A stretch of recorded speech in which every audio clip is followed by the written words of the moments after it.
Now, there's been one winner during COVID-19, several winners, but one space which has clearly been a winner is EdTech.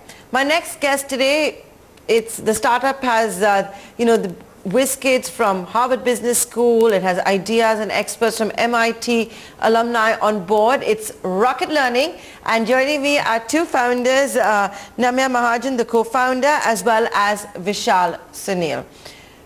Vishal, I'll come to you first. Rocket Learning, tell me a little more about this startup. Yes, I get it. EdTech is hot. What's different about or differentiated about Rocket Learning? Sure. So here at Rocket Learning, we're really passionate about bringing preschool education to every kid in India.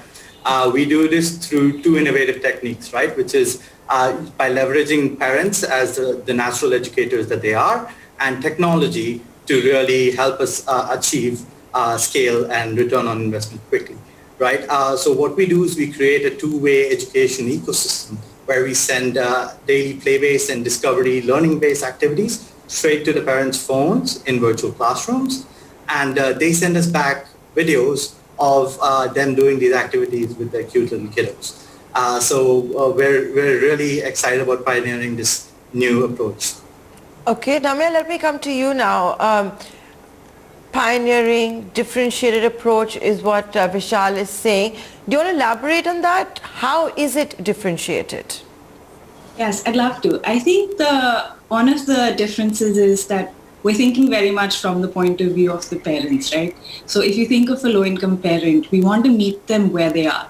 We don't want to make them download another app on a device that's already low memory. We don't want to take up their phone or take up their time and ask them to give it to their child for long hours already. We know that there are households in which fathers have the phones, they take it in the morning, and then they come back at night. So our content is delivered in sort of 1.5 minute bite-sized packages that are for the parents to see, and then do those activities with their children. So we're sort of very, very focused on the low-income parent and child, and looking at what they can actually do and appreciate. Okay.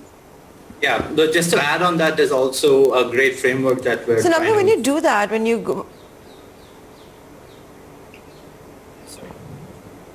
Sorry, yeah, it's okay for me to go. Just another thing is that we're really bringing about something called the AIM framework, which is to build aspiration, that early childhood education is important. And even the NEP mentions this, where 85% of your cumulative brain development happens between the ages of 3 and 8, right? The secondly, which is information, which is delivering the learning activities that basically childs can really benefit from and can develop all parts of their all the learning outcomes available, right? And finally is measurement for motivation, right? So because of the two-way platform, we're able to use AI, data analytics, and some machine learning to really understand the parent and understand their behavioral patterns and nudge them and motivate them based on that. So, if I could come in on this point, and Vishal, you come first. You're going after, if I may say so, obviously, and being made very clear, the lower income parents. Namya, I think, put it very well. You have issues where it's a number of devices and all of those things that come in. So how do you solve those problems, or is that not part of your problem?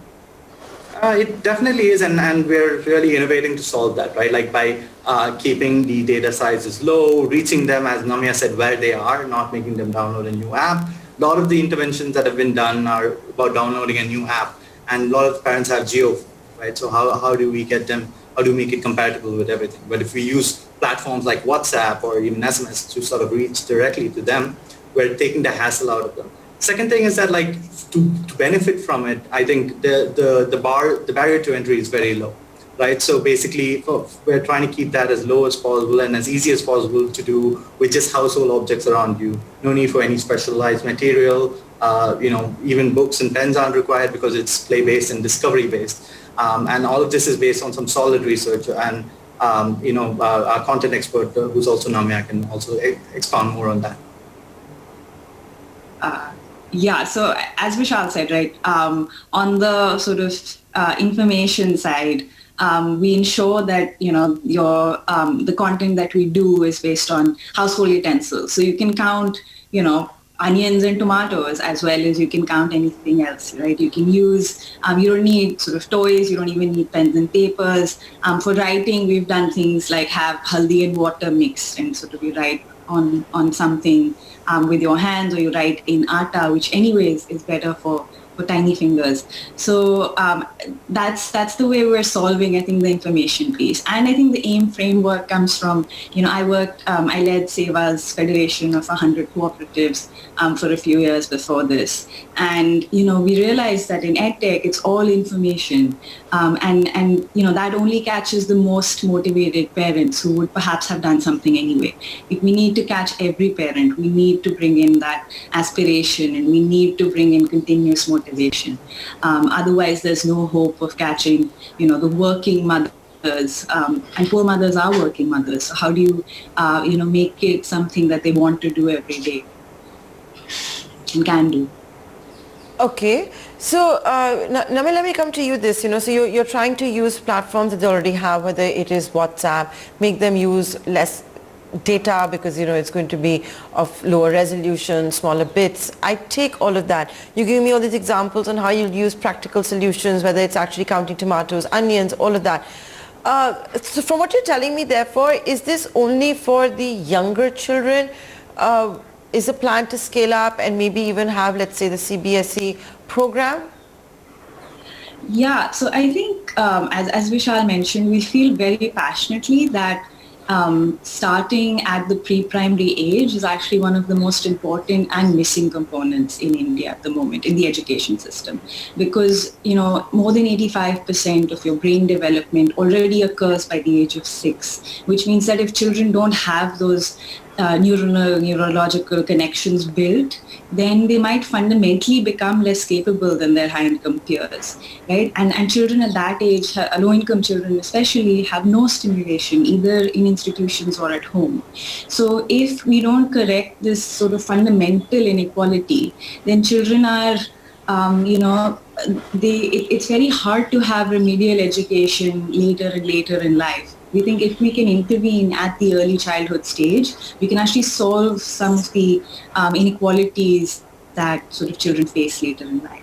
So we think this is a really critical time, and thankfully things like the National Education Policy give us the mandate where every state is now thinking seriously about bringing preschool education in their institutions, and then we can help with the home aspect, where children spend more than 60% of the time, and has been shown over and over again that parental involvement really changes the way children learn and their learning outcomes now and later in life.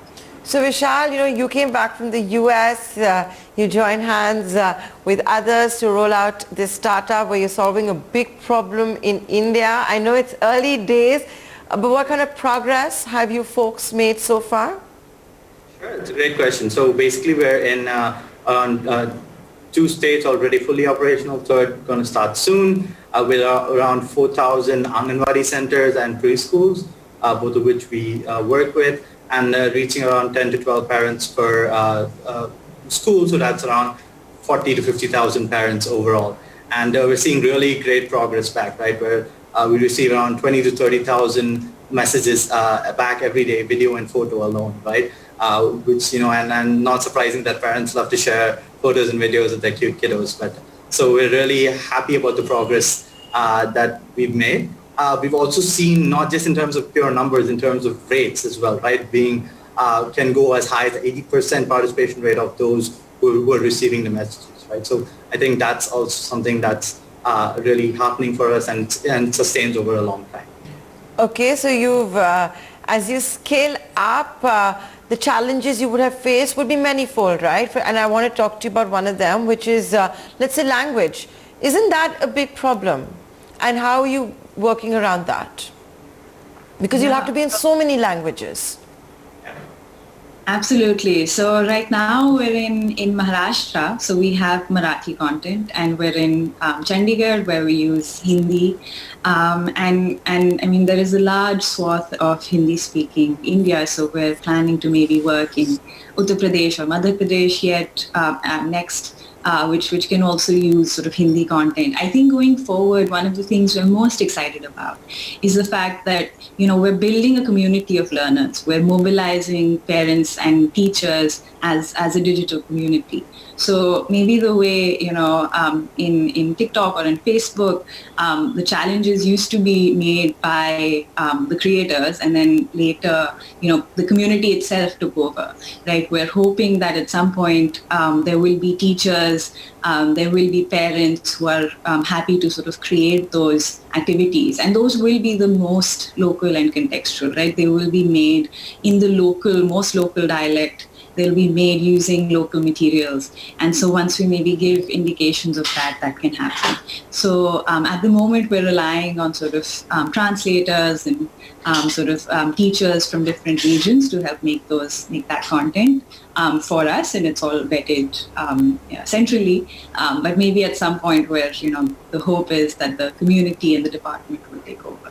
My final question, guys. Vishal, I'll come to you. You're solving a big problem, your big dreams. You returned to your home to solve this massive problem. You clearly have a plan. How are you going to monetize it? Because, you're also going after a section which is not well off. We have seen, and you're talking about low income, and while they have aspirations and dreams, it very unfortunately due to problems that they have, it comes at the children's expense. How will you monetize this business model? That's a great question, right? So as we said, we're focused on the low and middle income India. And what we don't want to do is to charge users or any such thing, right? But however, we've shown that such an intervention can have a great ROI. Studies from JPAL and MIT have all shown that nudge-based interventions and information providing interventions are one of the highest return on investments per dollars. So can we have large national funders or grants or government organizations fund our expansion and really help us monetize this? There's also an aspect of perhaps thinking of private schools and having those that are able to sort of contribute from their school budget to really get us moving as well. But right now we're focused very much on education to begin with. Yeah, I think I was a trained economist at Harvard, and I believe that education is the definition of positive externality, and I think it's something that society benefits from, and therefore society should pay for. But at some point, as we mentioned, there might be super users, there might be parents from other communities who want to get in on this, and we'll figure out a way to be sustainable, but not at the cost of our core user base and of society.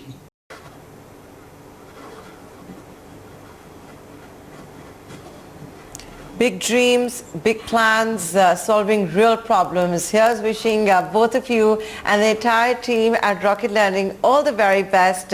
Enjoyed this interview. Look forward to having you back soon. Yeah, thank you so much. Thank you so much.